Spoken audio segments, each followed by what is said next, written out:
It was just another boring night during my shift at the gas station. I was half asleep behind the counter when this teenage boy walked in. He couldn't have been older than 16. The first thing I noticed was the blood all over his hands. It was smeared up his arms and stained his gray hoodie. "Hey mister, you got a bathroom?" he asked. I pointed to the sign on the wall that said only paying customers could use it. The kid just nodded and started wandering up and down the aisles slowly.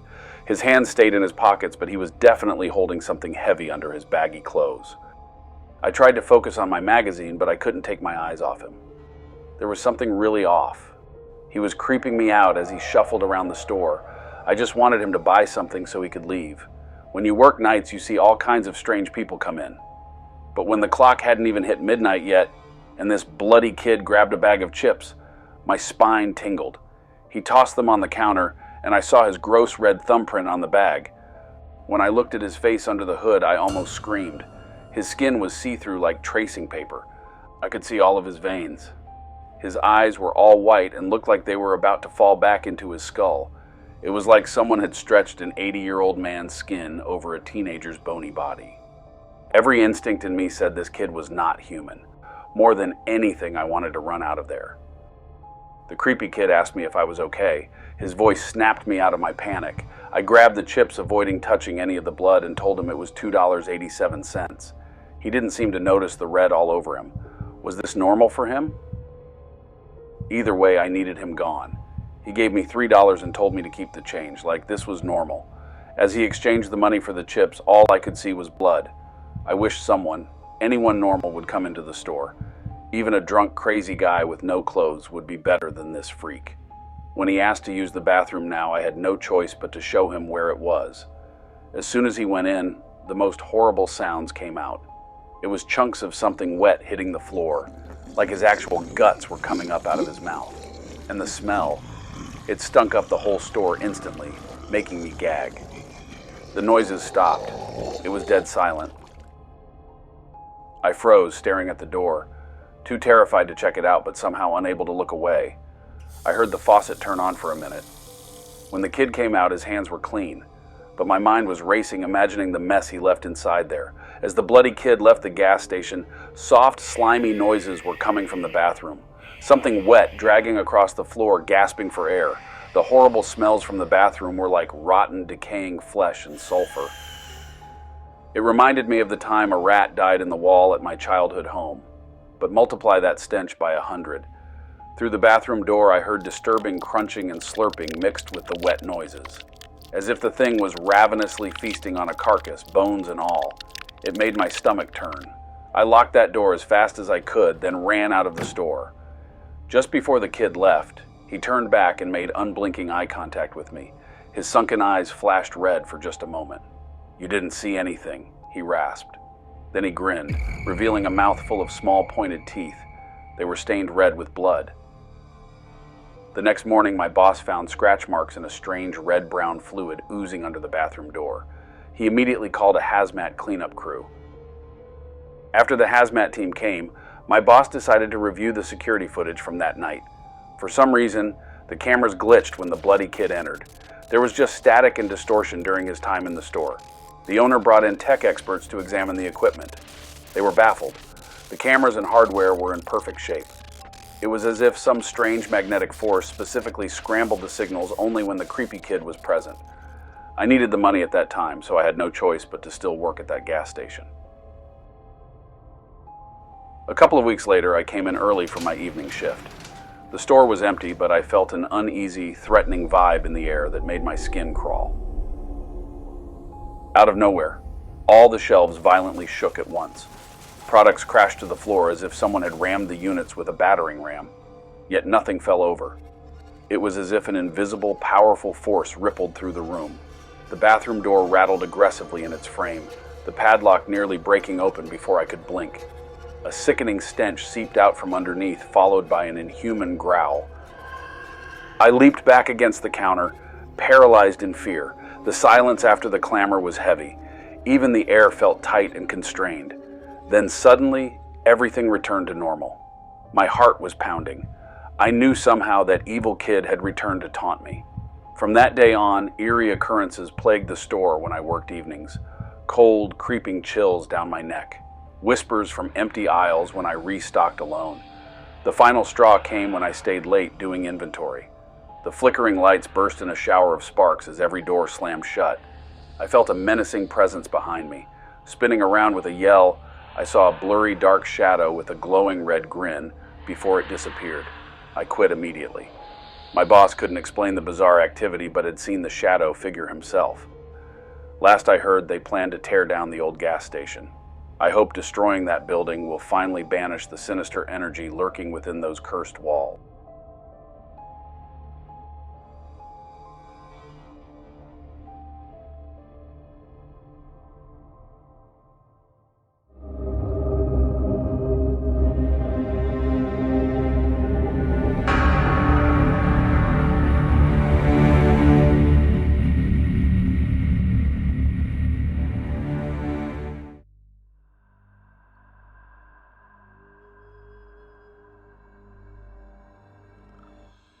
It was just like every other evening, at least recently. Before I had reached the ranger station, there had been 4 complaints of break-ins at holiday houses. Here at the West Virginia Wildlife Preserve, individuals frequently hold the opinion that just because certain buildings have been constructed, animals should understand and respect boundaries. That poses a problem too, because the animals inhabit a huge area of land where they have never faced hunting or even threats from larger animals. It seems that people consider this to be an excellent destination for vacations. They overlook the fact that animals use it as an excellent holiday spot as well. I entered the company vehicle and made my way to my first overnight stop. An elderly couple had been terrified when a deer actually smashed through a sliding glass door. They managed to cage it in a side room, and they needed help getting it out. I was assigned to take on the role. When I got there, the tourists looked like they were caught in headlights. Their eyes were huge. It was clear they were taken aback. I forced them out and closed the other room's door. Once they had stepped aside, I found the door and pulled it open. I continued to the room where the deer was kept. When I slowly opened the door, I was shocked to see that the room was covered with blood. The animal collapsed to the ground, panting. I approached it cautiously, hoping to give it a means of escape by leaving the door open. The closer I looked, the more I realized that this deer was going to stay there. There were claw marks all over its side. I couldn't initially believe that a coyote had attacked it because of how far apart the markings were. The individual claws were large enough to be caused by a bear, but they were spaced too widely apart. I had never seen anything like this before. If I had to make a comparison, I'd say Freddy Krueger chopped it apart. The deer's eyes expanded as I approached, but it did not flee. This doesn't feel right at all. It struggled to breathe and released gasps as I struggled to turn it over. Once I did, it was my turn to struggle with breathing. Not that its entire side was torn to pieces. That wasn't the worst part. The composition lacked substantial gaps. Upon examining the wounds, I noticed bite marks where the flesh should have been. The bites, though, were huge. If it hadn't violated nature's laws and my own sanity, I would have sworn it was a shark bite. The blood spurted out of its flank and the animal screamed for breath. Giving the unfortunate animal the respect of a quiet death, I got up and left the room. There was stillness when I got back. I tried my best to get rid of that deer without doing any more damage, taking pictures with my phone. I loaded it onto my pickup and went back inside to talk to the visitors. I opened the door to the room they were in, and the woman's eyes widened and she started to scream. The dude also had eyes the size of saucers. I approached them cautiously and tried to console them by holding out my arms. The man looked pale and gave me a faint finger signal. His wife ran away from me like I was a monster, screaming about rabies or worse. I made it clear right once that the deer's blood belonged to it, not to me, and that I had found the injured animal and placed it into my truck. It seemed that this calmed them down. Still, there was skepticism in their eyes as they inspected me, checking for wounds and asking me what killed it. I just said something that it was some coyotes or bears. I was afraid to incite further anxiety in them, but I had no idea what kind of monster had torn into the poor thing. The couple got scared even more. I attempted to comfort them, but it was clear that the whole experience had unsettled them. I told them politely that they had suffered enough for one night and that they really thought about leaving the place. Without hesitation, the lady agreed, grabbed her husband, and hurriedly left the property. Nevertheless, I wished them a comfortable stay. My remarks must have gone unnoticed, for a moment later, their car was making a loud noise as it drove off into the darkness.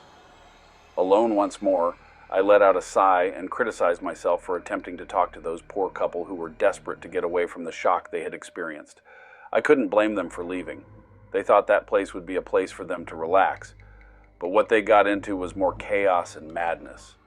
This place will likely always be associated with them as a home of horrors. Returning to the room where the dying deer was, I traced my steps backward to understand what happened. Since it was bleeding heavily, finding the trail was easy. That was obvious from the bite and claw markings. Through the broken glass door, I exited the kitchen. I used my flashlight outside. The track was easy to follow. Its footprints led back to the pond behind the house, where I saw blood marks. As I approached the pond, I realized that this was where the deer were likely attacked because of some marks, blood stains, and some flesh on the damped ground. I couldn't identify the deer's other footprints. They were massive. They also had odd shapes.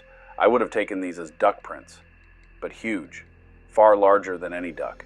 Huge duck with shark-like teeth. Perhaps I should remove that from my report, I thought to myself. It hit me suddenly what the footprints were. Man with swim fins. However, why? When you can simply use a tranquilizer pistol to take down a deer, why go to all the hassle of poaching it?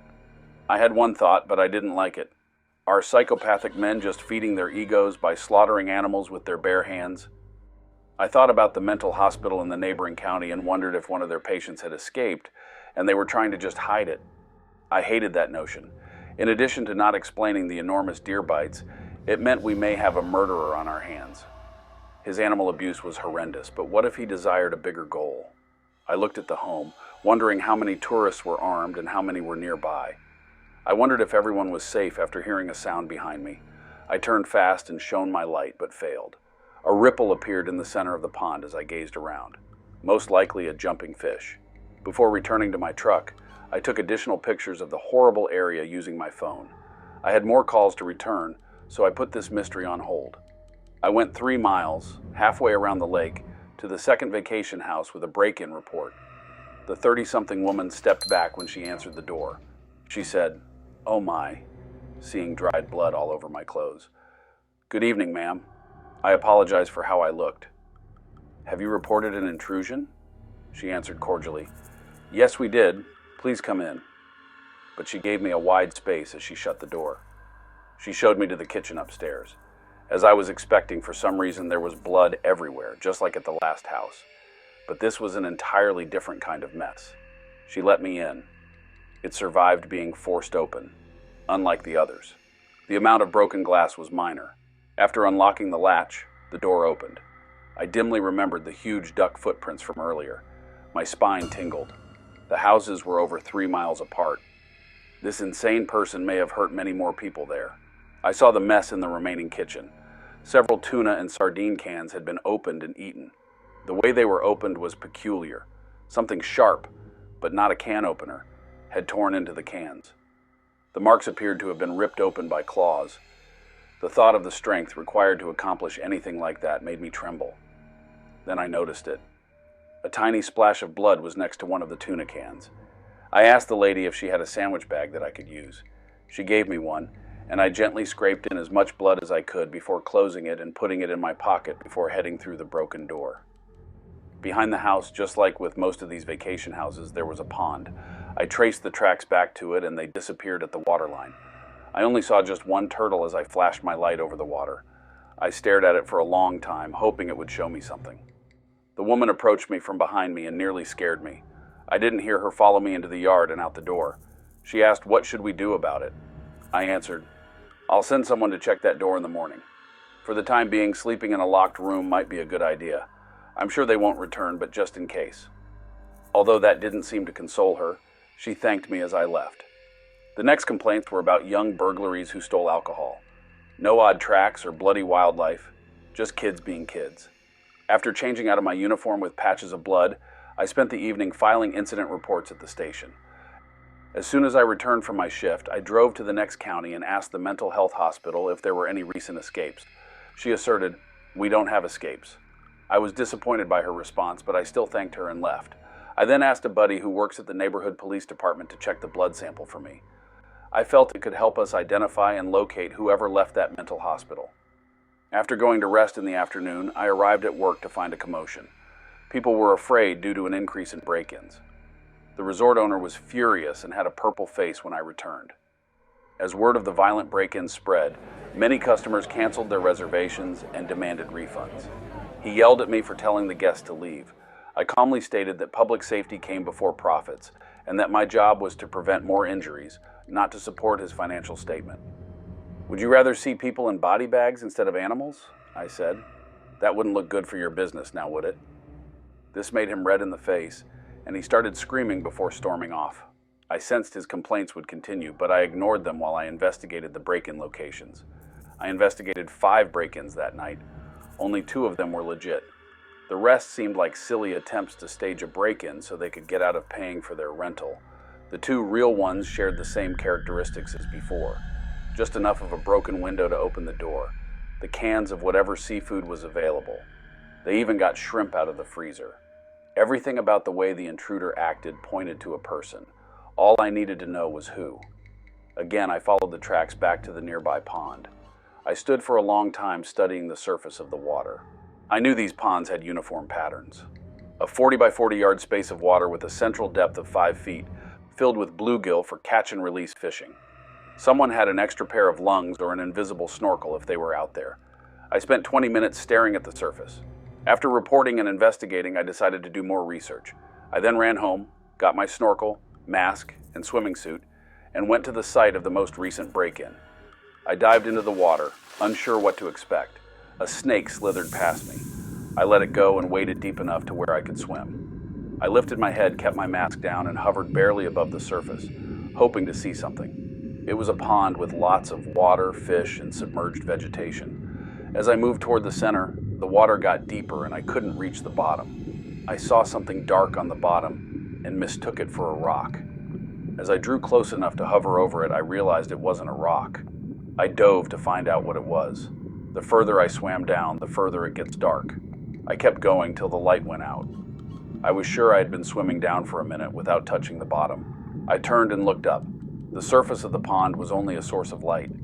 My lungs screamed at me to turn around. I had no choice but to comply. I paddled at the water in desperation. It seemed like I was swimming in mud or something was pulling me down, almost like a force or current pushing against me, wanting me to drown before I could fully explore this hidden secret.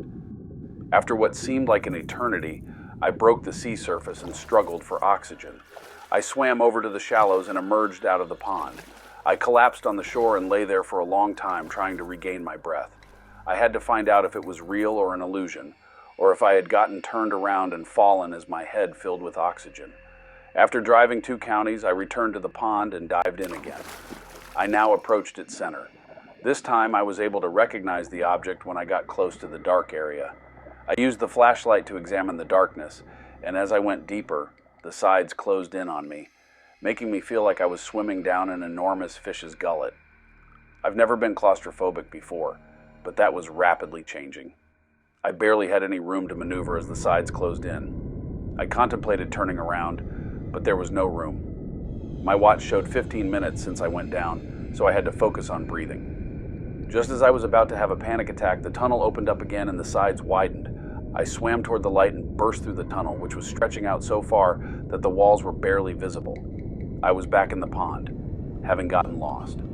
There was a secret tunnel connecting the 2 ponds, which I found when I strolled out to the shore after swimming to the side till I could stand. I knew how, but I wanted to learn more. Swimming back into the tunnel was tempting, but I was still afraid and didn't want to risk myself to a panic attack underwater. I returned to my truck, removed my diving gear, and went to the dive shop. They told me they had a few regulars who came in every weekend for tank refills, even though no one needed them more often than once a week. I asked about nearby diving shops and was told the nearest was around 100 miles away. I was angry when I got home because it was absurd. I knew he would need air to swim back and forth through that tunnel, and that was his escape route. I was sure of it. Trying to sleep, my thoughts kept coming back to solving the exceedingly tough thief's respiration mystery. I installed a trail camera at every pond after borrowing a few. I had to check to see if he had a new tank setup or whatever. I also wanted to find out who he was and get rid of him quickly. That evening I installed cameras around the ponds, providing whatever was hiding there plenty of room to escape. When the equipment was returned at first light, I hurried home to watch the video in hopes of finding answers. Drew, the lab tech testing my blood sample, called that the memory card uploads were finished. I answered by pushing play on the first video file. Drew revealed the shocking test results. Reptile DNA was found in the blood. I stared blankly at the computer screen as the eerie night vision clip played. A blurry, human-sized figure crept toward the camera. I clicked on the next frame, but I couldn't understand what I was seeing. Drew's distant voice inquiring whether I was still on the line surprised me out of my fears. I thanked him for helping me make sense of an impossible scenario and firmly requested that he send me the whole lab findings for my records. I hung up the phone and looked back at the image of the creature that the night vision lens had captured, glowing green like a ghost. There was undeniable proof in front of me, despite my analytical mind's struggle against the illogical instincts telling me this could not possibly be true. Now, whatever had left reptile blood behind had been captured on camera. Furthermore, it was not an earthly mammal. The beast was large and monstrous, and it stood there instead of a guy in a wetsuit. It had a large, open mouth with pointed teeth that resembled deer bites, webbed feet that resembled swim fins but had claws instead of toes, and razor-sharp claws on its webbed hands. I was watching in absolute terror. I spent hours going through the terrifying pictures and compiling the test results into a dossier to give to other rangers in hopes that they would act immediately to find this dangerous cryptid in the wildlife preserve. Instead, I received amazement, skepticism, and mockery. The owner of the resort barged in as I was making my point, which instantly made me feel even worse. He grabbed the papers and pictures I had brought and looked them over carefully. When he eventually did say something, it was neither to show worry nor to support my request to track down the monster. Rather, he speculated joyfully about the exposure and throngs of cryptid seekers that would now come clamoring. More than making up for any lost bookings or property damage, his eyes lighting up with dollar signs. I tried to convince him how dangerous the situation was and how important it was to catch the beast before more lives were lost, but he was too focused on money to listen, calling me a fool for passing up this profitable opportunity.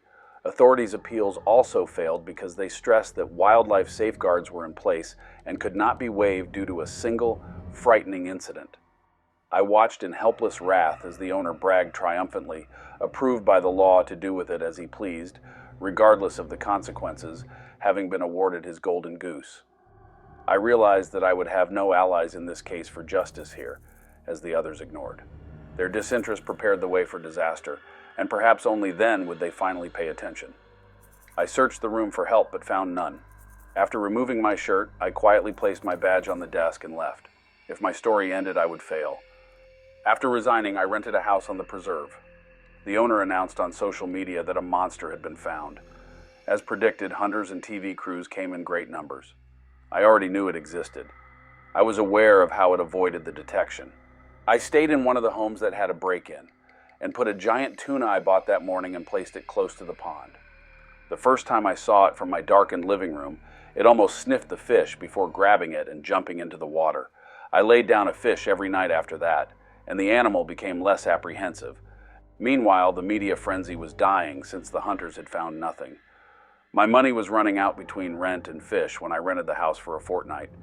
I'd kept the humans safe, but what would happen if I stopped feeding it? I evacuated most of the people, but what about my fellow rangers? In desperation, what would happen? Much thought went into this. Each option has pros and cons. I chose third, much hazardous. After placing the fish in my usual spot, I backed up and took a position.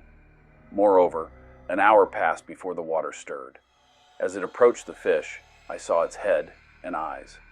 After that, everything ended. I was observed. I kept my arms by my sides and remained still.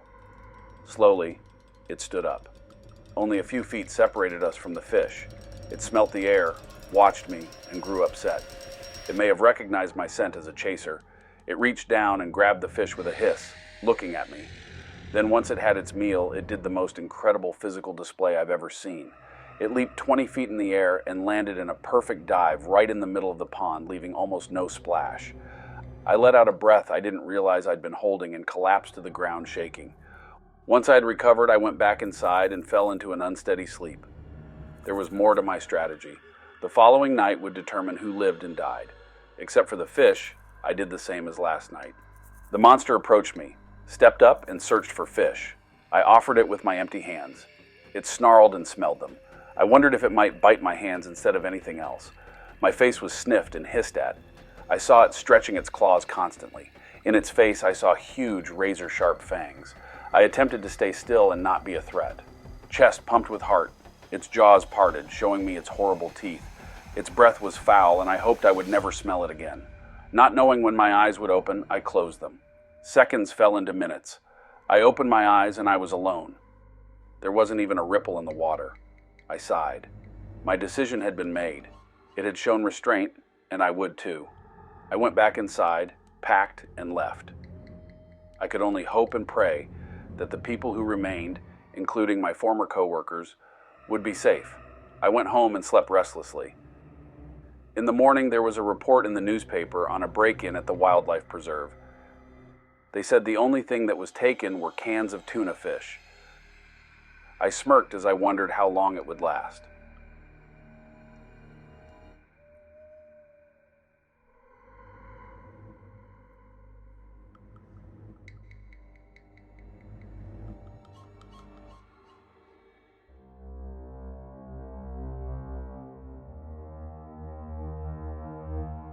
In 1994, I was employed as a flight attendant, but I was forced to leave the position after just 3 months.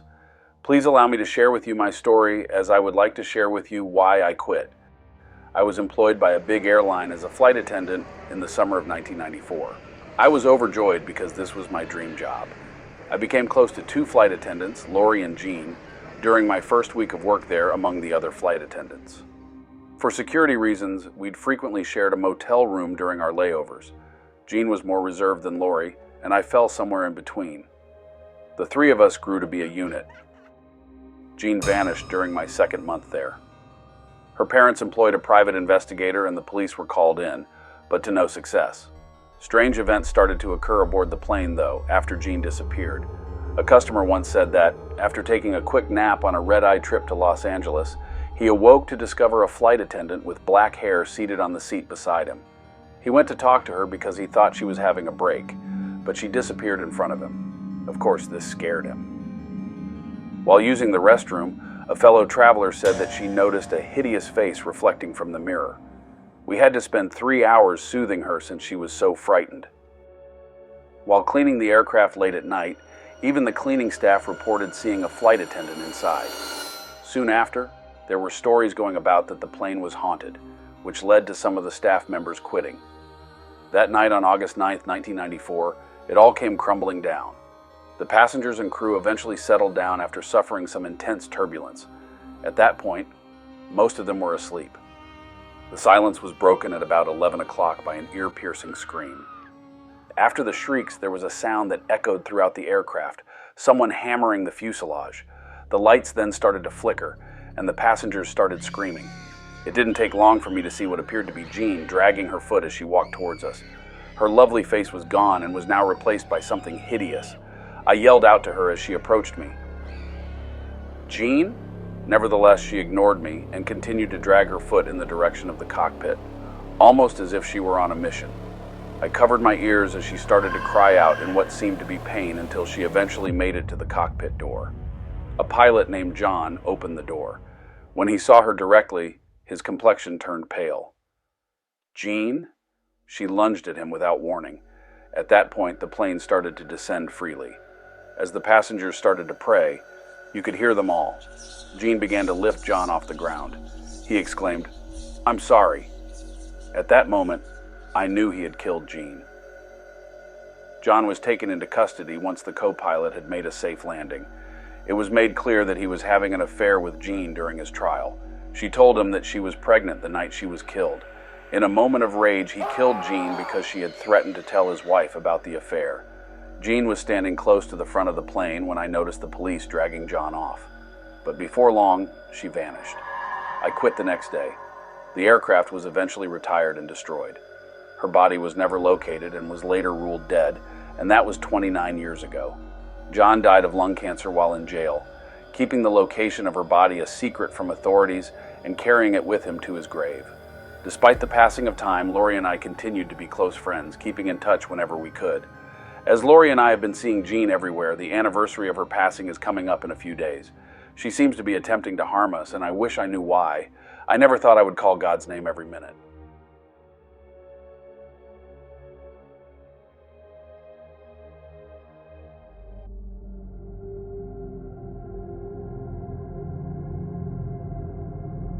Although I believed I had seen everything, I was in for a surprise when it came to what this body held.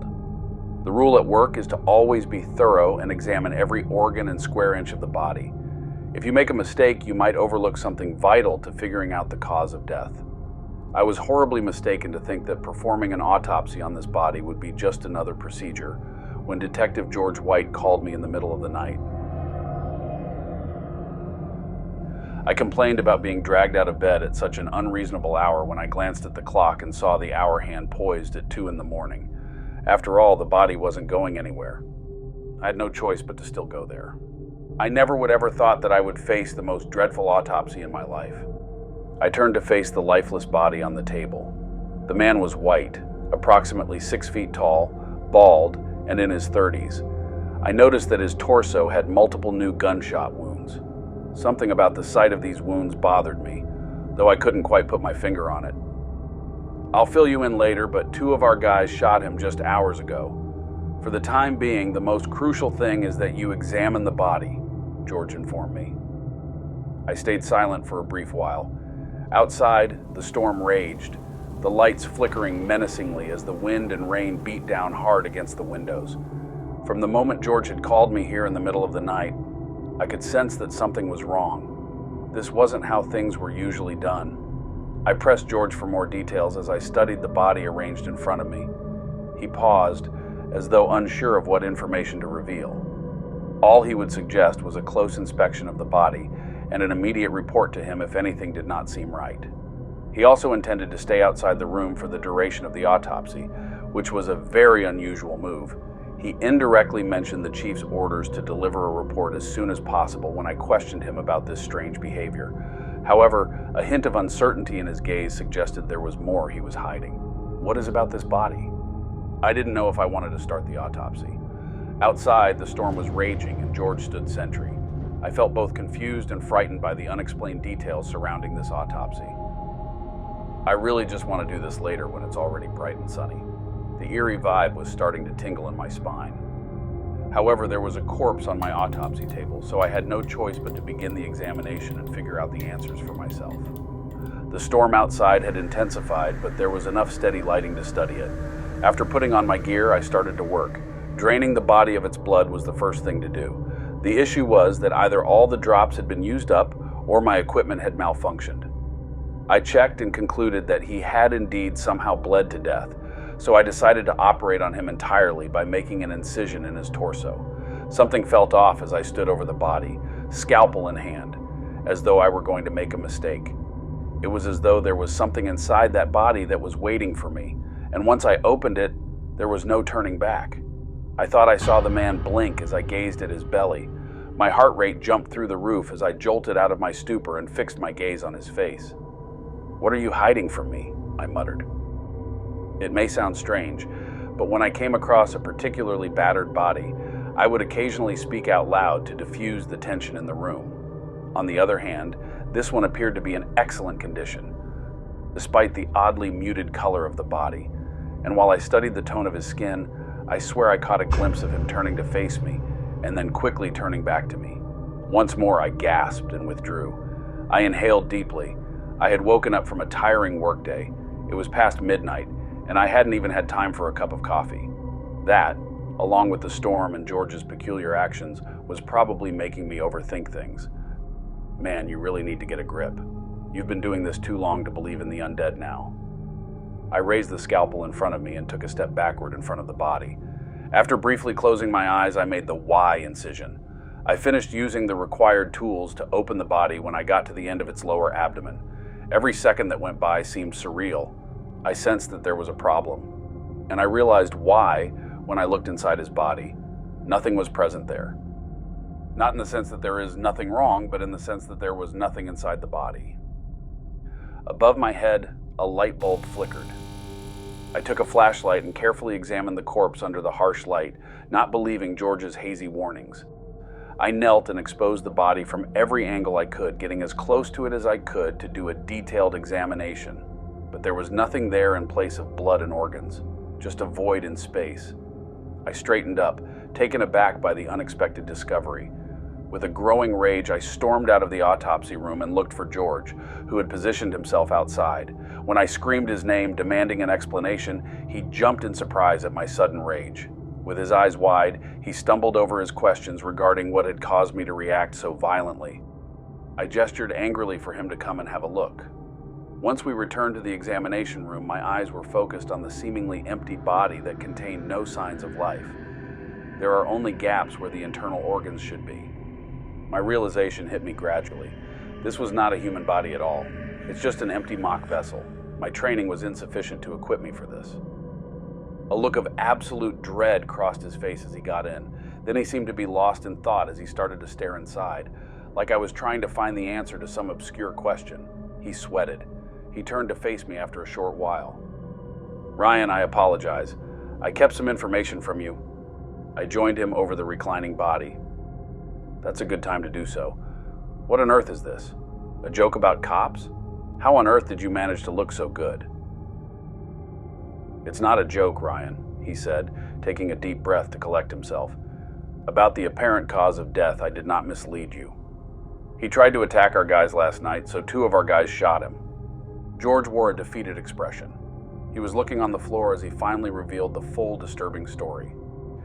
The man had violently attacked a woman, somehow ripping into her torso with his bare hands and digging inside her abdomen when authorities arrived. They attempted to intervene, but too late. He then turned on them aggressively. Left with no choice, they had opened fire to take him down. Strangely though, alarms went off when the paramedics arrived to take the body away. As they lifted it, it felt hollow and fake, more like a dummy than a corpse. Clearly something was wrong. George confessed that he had kept these disturbing details to himself earlier, so it wouldn't cloud my judgment when I was doing the autopsy. But now we have to deal with unquestionable evidence of the supernatural. I stared with dawning horror at the empty body on the table, undoubtedly constructed with some alien-like body rather than born of natural human means. A sudden thought then struck, making my blood run cold. This thing had sustained multiple gunshot wounds, yet here it lay before us. No bleeding, no internal organs to ravage. How could we be certain it was even dead? My gut churned as I gave voice to my mounting dread, and with that, the body on the table started to tremble, as though it had been listening to us since we entered the room. Seeing this body come back to life in front of our eyes left both of us speechless. This lifeless body, devoid of any organs or vital components. After a brief moment, the creature composed itself and settled onto the autopsy table, keeping its torso exposed. It looked at George first, then at me. Above us, the light continued to flicker, and it said those words I would never forget, in a robotic, emotionless voice. "Many thanks for that. I know now exactly what I was missing." George moved to get in the way of it as it lunged ahead of me. The fight that followed was losing for George because he had not had time to pull his gun. This thing was far more powerful and nimble than its empty shell would have suggested. George was motionless on the ground in under a minute, his lifeless eyes darting toward me. The body leaned in my direction after straightening up. I shielded myself by closing my eyes and crossing my arms in front of me. I waited for what felt like an endless few seconds.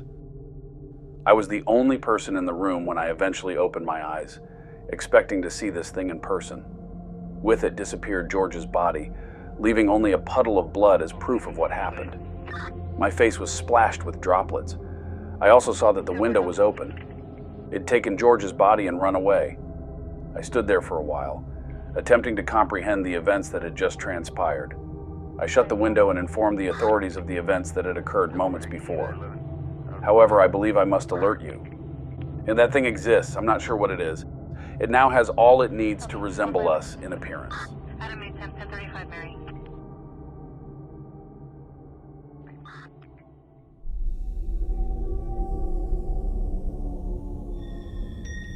I live in a really rural location. My long drive keeps my home and work apart as it winds through a forest. People in these forests have started going missing in recent months. The cause is still a mystery. In remote areas, of course, it's easy to become lost, but 5 missing persons in 1 month seems excessive. That explains why I had a heavy foot on the walk back that evening. Around a blind curve, I noticed another car blocking the road. I desperately swerved to avoid a collision, slamming on the brakes. As I got out of my car, the air was filled with the smell of burnt rubber. The front end of the disabled vehicle looked like a bear attack. I volunteered my help and tapped the window, not knowing if anyone was still inside. The door creaked open, and a middle-aged male stepped out. His explanation made it clear that he thought the bear was to blame for his car going off the road when the beast suddenly appeared as he turned the corner. He may have been unharmed, but his car was not in the same condition. He complained about needing to ask for a favor, but he said he lived close by and asked if I could take him home. I had to take pictures of the collision before I could agree to drive him. He quickly replied that since he had previously informed the police, there was no need to file a report. He had a strange, reserved manner. His right arm was hidden behind his back, which I found to be a very menacing move. We studied one another in uncomfortable silence, not knowing quite how to move forward. His face was drenched in sweat as he pleaded with us to go because there was still a dangerous beast out there and things may get dangerous. His words met with more silence, and I wondered whether there was really a menace lurking in the dark woods. His next move was predictable. He pointed a gun right at me. My next unplanned move worked somehow. I reached for the rifle barrel, expecting him to pull the trigger at any moment. I aimed the gun downrange, and he actually pulled the trigger. He let go of the gun when I gave him a hard blow to the face, and I threw it away. I hurried to my car and locked it. The man went from beating the windows to breaking down in hysterical sobbing about a monster that was going to kill him, begging to be let to escape. Then I suddenly felt I was shaking. There was something big was approaching. From the darkness came 2 hairy, scary claws that grabbed the man and tore him in half like unsolicited junk mail. Something big and human-looking was hiding right outside my headlights. It gathered the bits of gory corpse and vanished back into the night. I had to leave those woods immediately after seeing the horrifying spectacle and never return. I drove home quickly, piled our essentials into the car, and called my wife to let her know we were heading out right away. She knew not to question me because she could see the fear in my eyes. We arrived at the closest city by car during the night when we checked into a motel. I described all I had seen when I woke up the following morning: the man in desperation, the wrecked car, and the enormous furry beast that tore him to pieces. Despite being horrified, my wife accepted me. At that moment, we made the decision to relocate far away and begin a new life in the metropolis. We moved into a new apartment, our children started new schools, and we made every effort to put the past behind us. My nightmares still occasionally bother me. I hear the man's panicked screams as he meets his horrible end, and I wake up in a cold sweat. I was reminded that we were still together, though, by feeling my wife close to me, and by the background noise of the city. We made a new, safe existence for ourselves after fleeing the horrors of the forests. I might share our story one day. Now, though, our family is all united, and that is all that is important.